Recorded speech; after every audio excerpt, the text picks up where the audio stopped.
Welcome to the Triqua Grand Tour, stage 20.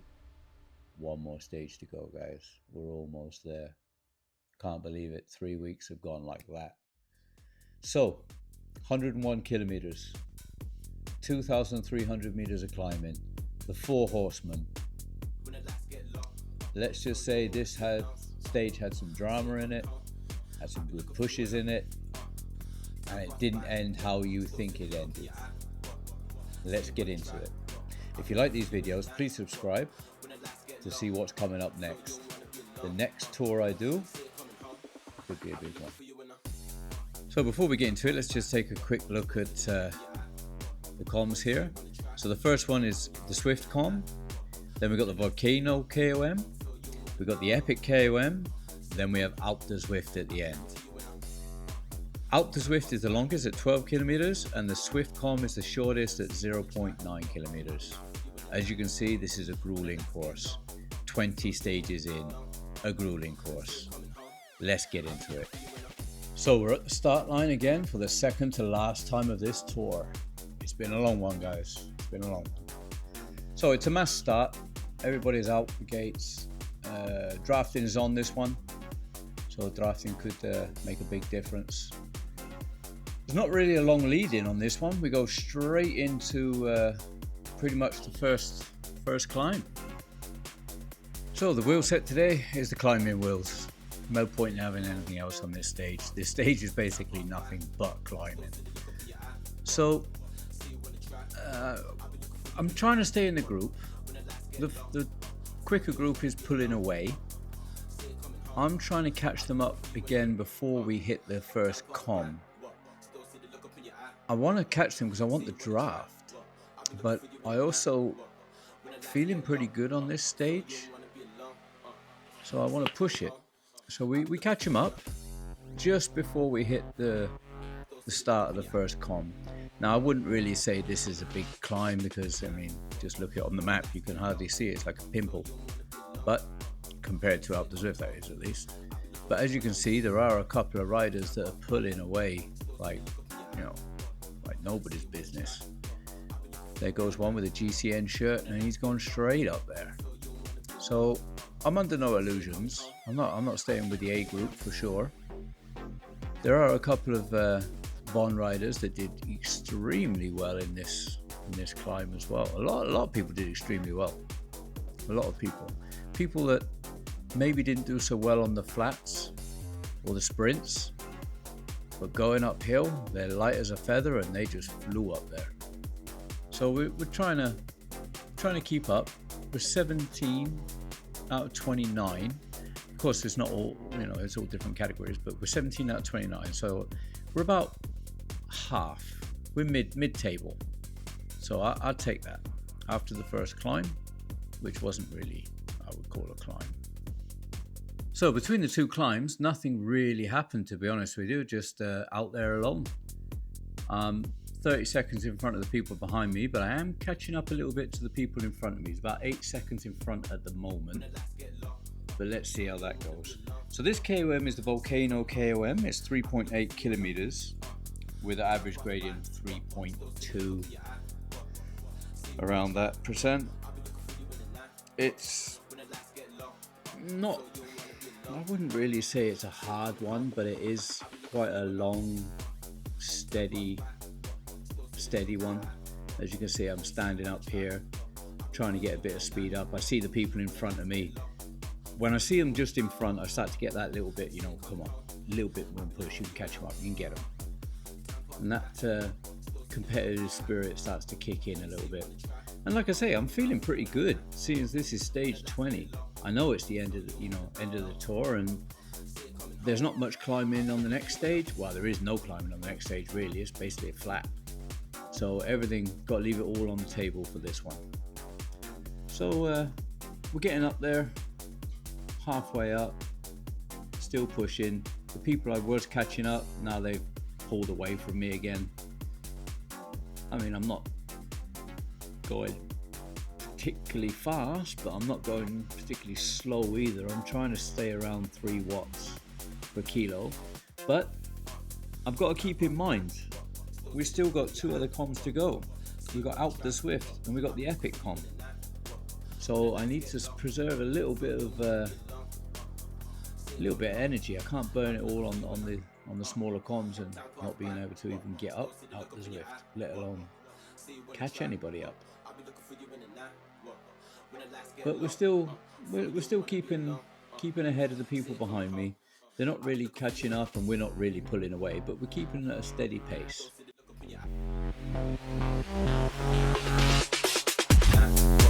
When the lights get low, feel you wanna be long. Say you're coming home, I'll be looking for you when I'm time pass by. Still see the look up in your eye. See you wanna try, I'll be looking for you in the night. When the lights get low, feel you wanna be long. Say you're coming home, I'll be looking for you when I'm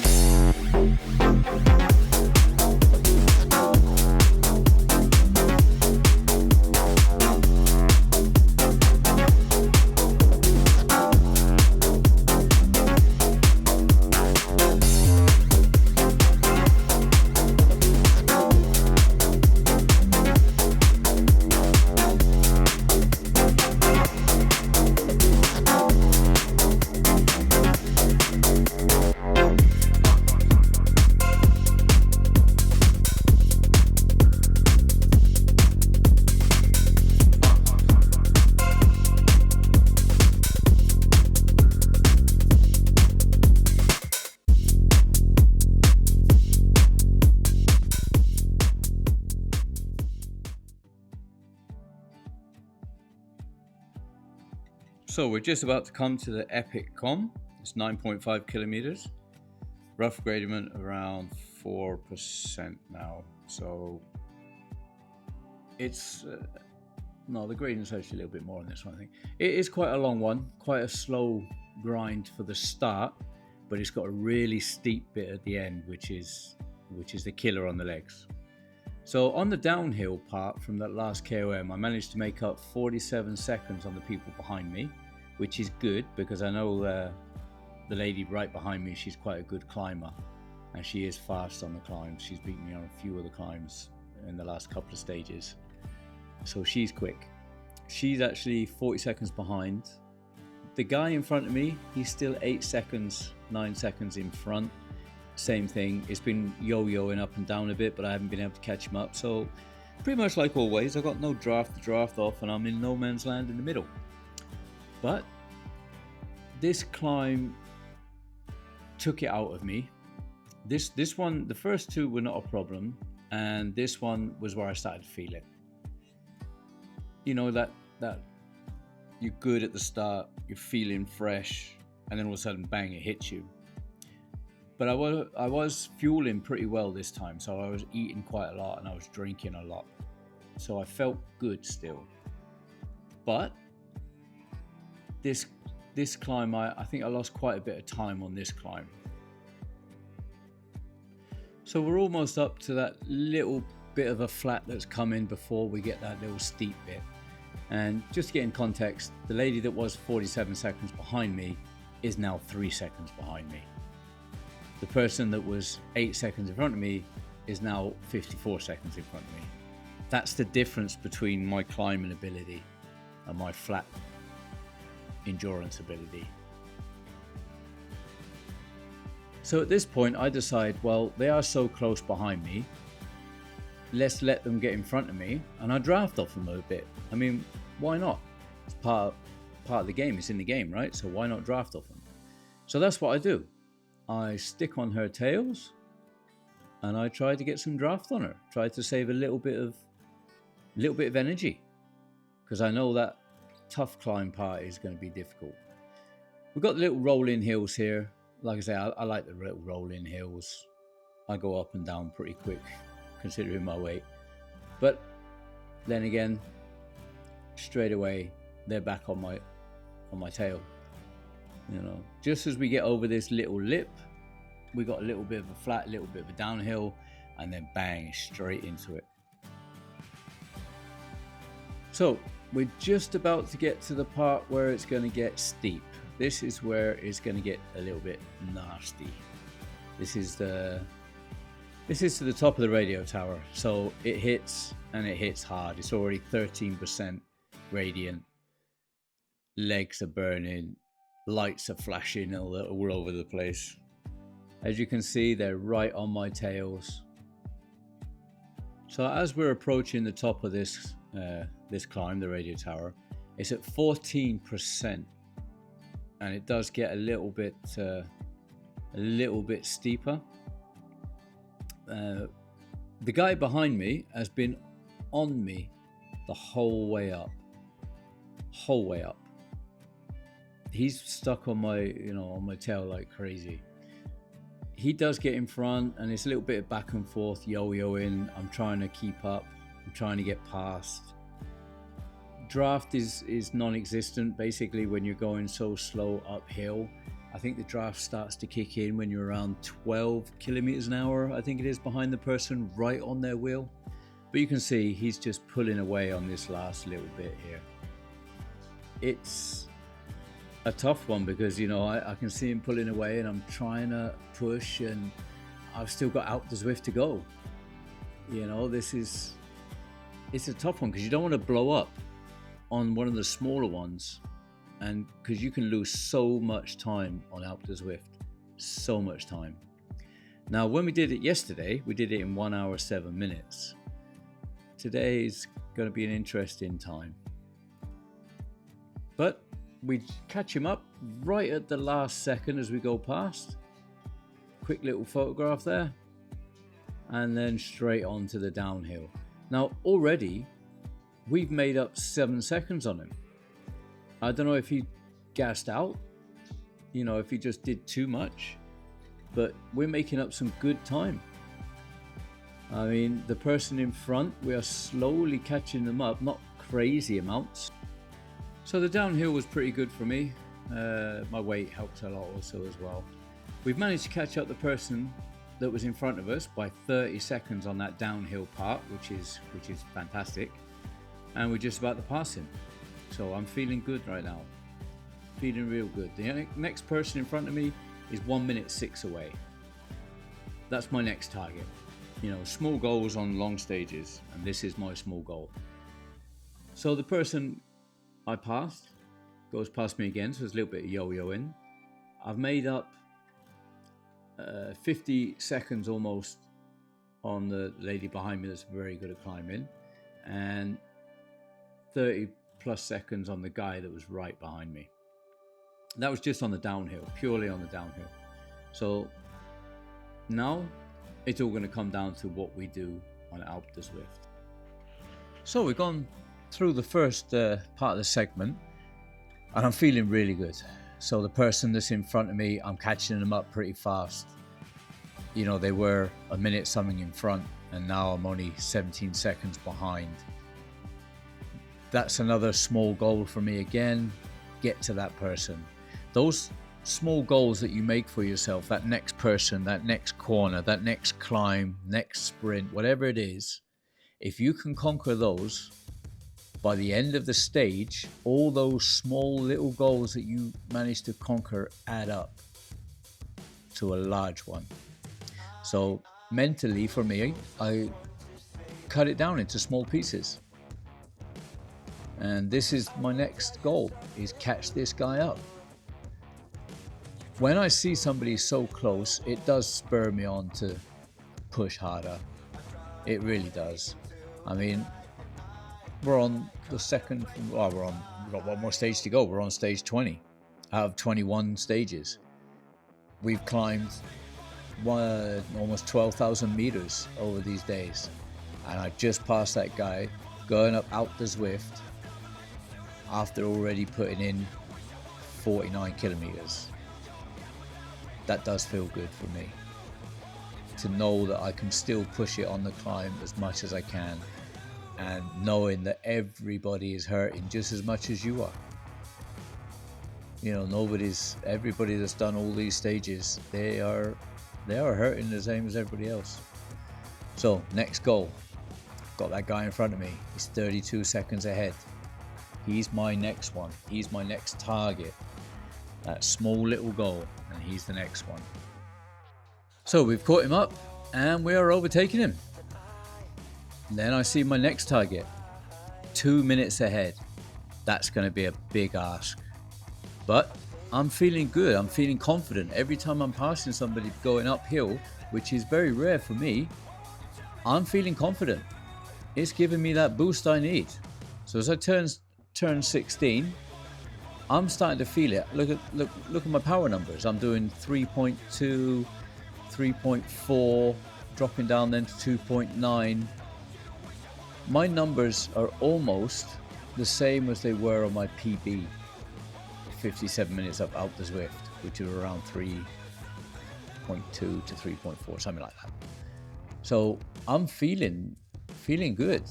I mean, I'm 2 hours in almost, and I'm almost halfway up Alpe du Zwift, the last big push, the last big climb. And I've got 50 kilometers left to go. And the downhill part, wow, you know how fast the downhill part is. We don't need to talk about that. But do we get to the downhill part? That is the question. We're about to find out. So the guy now is 1 minute 20 ahead. I've taken off 40 seconds just in that first or that last little half a stint. 40 seconds. That's a big boost for me. I'm looking at it and I'm like, yes, I've got this. I'm feeling good. I've got this. As you can see, the time is just rolling off, catching the guy, pushing down the watts, standing up. I'm very surprised at myself for holding out that much. And then all of a sudden, the wheels come off. Disaster hits. What's up, people? Disaster has hit. Halfway up the Zwift on the Four Horsemen on the 20th stage. Zwift crashes. I don't know what's going to happen. I don't know if I have to retake the stage or not. I don't know if there is a way to redo it from where I cut off or not. I'm waiting for race control to let me know. But right now, so have you just seen on that short that I put out? Zwift crashed. End of the race. Stopped just after turn 14. I was gutted, because I was feeling really good, really confident. I was catching people up. I was feeling really good. And I felt that I could actually put in a good time on this stage. And that's the first time I've felt on a climbing stage confident. And I don't know where it came from, but I just felt really good. And I think fueling does have a lot to do with it. Eating well, hydrating well, which I'm pretty bad at, to be honest with you. I really need to work on that part. But yeah, it was a pain. It was a pain. And in the end, race control, because it happened to a few people. After the update from Zwift, quite a few people are being kicked out mid-stages, mid-workouts, mid-game. And I'm not sure what's going on there. I'm sure they will fix it somehow. But race control decided to, I don't know how, it seems a little bit like, I don't know, cheating maybe, but they gave me a pass. I didn't really need to do the end. I said to them, I asked them if I could, you know, do it from the place where it kicked me, or do it from the bottom of Alpe du Zwift, just finish the last bit, but it wasn't an option. So they gave me, put the time on that they thought I would have got. It didn't really affect anything in the standings. You know, I'm second from last from the standings. The E-gap wouldn't have made any difference to my E-gap, really, not with the people that were in front of me. Maybe, I don't know, even if it made a difference by 10 minutes, I still wouldn't have made one place in the standings. So there wasn't really any point in redoing it, I guess. So that was the end of my my Four Horsemen. Worst thing is I didn't even get the badge for doing it, so I need to go back and finish the Four Horsemen sometime. I'm gonna do that when I'm feeling fresh and see if I can beat the time that they put on me for that. But yeah, that was the end of that. So like and subscribe. One more stage to go. Check out the video up here for the next stage. I'll see you in the next one.